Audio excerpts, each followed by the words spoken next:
A big-name activist speaks in Tallahassee. Our children need to know the whole story.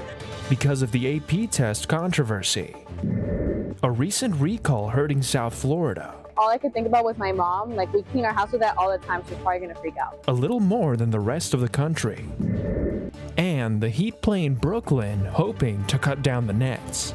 These stories and more coming up on Newsbreak. Hello, South Florida. I'm Samantha Gutierrez. And I'm Julian Davis. Today's Thursday, February 16th, 2023. Live from the South Florida Media Network's Biscayne-based studios in North Miami, this is SFMN Newsbreak. A rally in Tallahassee, a big-name activist adding his voice to the AP outrage in Florida. Today, critics of Governor Ron DeSantis' decision to block an AP African American Studies course for containing political content are fired up after protests break out in the Florida Capitol. Yesterday, hundreds of protesters, including celebrities and faith leaders, gathered outside the Florida State Capitol to protest the governor's decision. This comes days after the governor said his administration is considering to reevaluate the state's relationship with the College Board, who provides the state with advanced placement courses and SAT exams. Our children need to know the whole story, not only know how bad you were, but to know how strong they are. Have to be done by the College Board, or can we utilize some of these other providers who I think have a really strong track record? Turns out there are. IB courses, they're actually more rigorous than AP, and the colleges accept it. You have the Cambridge, which is also more rigorous. Governor DeSantis' administration claims it intends to keep politics and prejudice out of Florida schools and has passed new legislation bearing instruction that suggests is oppressed or privileged based on skin color or race. Controversy in Southwest Florida this morning involving its Pride Month plans. An issue during a City Hall meeting in Naples yesterday was whether drag queens should be allowed to perform at a Pride event. It was a conversation 2 weeks ago that included permit concerns, which led council members to postpone the approval of the event. Commissioners pushed any decisions back until their next meeting on March 1st. A South Florida angle this morning in the case of a man accused for going on a rampage in a rented U-Haul truck. It was revealed in a New York court yesterday that the suspect Wang Sor rented a truck in West Palm Beach before driving it to Brooklyn. He is charged with 1 count of second-degree murder and 7 accounts of attempted murder. The victim of the February 12th rampage range from age 30 to 66. The FAA is an issue of Capitol Hill this morning after a session in front of the Senate Judiciary Committee. It was yesterday when the acting head of the Federal Aviation Administration addressed the Senate yesterday concerning technical issues impacting U.S. air traffic. Billy Nolan reassuring Americans that air travel has, quote, never been safer. He also said efforts are currently underway to upgrade the messaging system, which failed last month, and will mostly be completed by mid-2025. The Senate Judiciary Committee met this week to talk about online safety for young people. Reporter Nicole Ardila from our D.C. Bureau is in Washington this morning. I'm here on Capitol Hill, where lawmakers from both political parties are pushing for stricter measures when it comes to the safety and privacy of children on social media and online platforms in general. Tennessee Republican Senator Marsha Blackburn and Democratic Senator Richard Blumenthal of Connecticut proposed the Kids Online Safety Act last year and reintroduced it under the new congressional session. Blackburn said the harms of social media are clear after a new Centers for Disease Control report declared a national youth mental health crisis. When these children are on these platforms, they're the product. They're the product. Their data is taken. That data is monetized, and then it is sold to the advertisers. Psychologist Dr. Mitch Prinstein told the committee that the average teenager spends more than 8 hours of screen time per day. Researchers also said that social media could be a big factor in the increase in hopelessness and sadness that high schoolers face today. 19-year-old activist Emma Lemke shared her story with the committee about joining social media at only 12 years old, calling it, quote, an illusion. Lemke supports the legislation which would require that tech companies place stricter parental control tools online.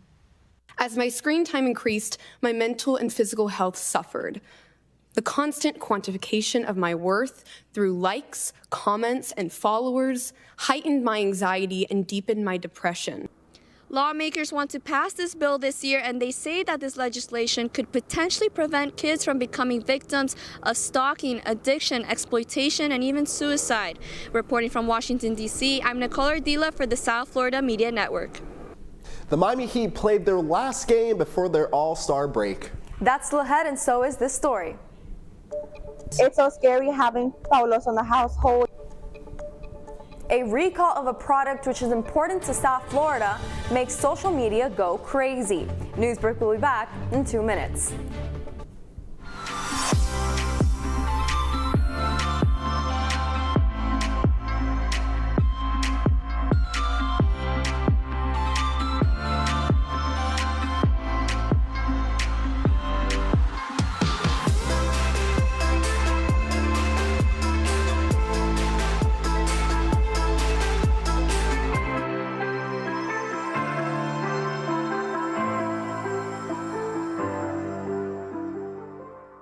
Jordan knows he shouldn't eat this entire bowl of nachos, but tonight he's earned that right. Because a few hours ago in the middle of happy hour, he recognized a sign. Not from the gods or a bolt of lightning, but from a double heart, a kissy face, and a fourth ha in ha ha ha. That's when Jordan knew he was buzzed. So when it was time to go, he got a ride home instead of driving. Be a legend like Jordan. Recognize your buzzed warning signs and get a ride home. Buzz driving is drunk driving. My mother was always very familiar with her neighborhood, but one day she stopped at the stop sign for much longer than usual. And she didn't know whether she should go forward or turn, and she wasn't even really sure where she was at. It was very unsettling for her. I felt so much better after my son told me, "Mom, I don't want you to worry or be afraid. I'll be there for you, and we'll figure it out." How prepared is your family if a tornado shows up at your doorstep, or a flood, or a hurricane? You can't just turn away a natural disaster. That's why it's important to go to ready.gov/plan now. It has the tools and tips you need to make an emergency plan with your family. So if disaster comes knocking, let's go. You'll be ready to help keep your family safe. It's just a pizza. Yes. Make a plan today.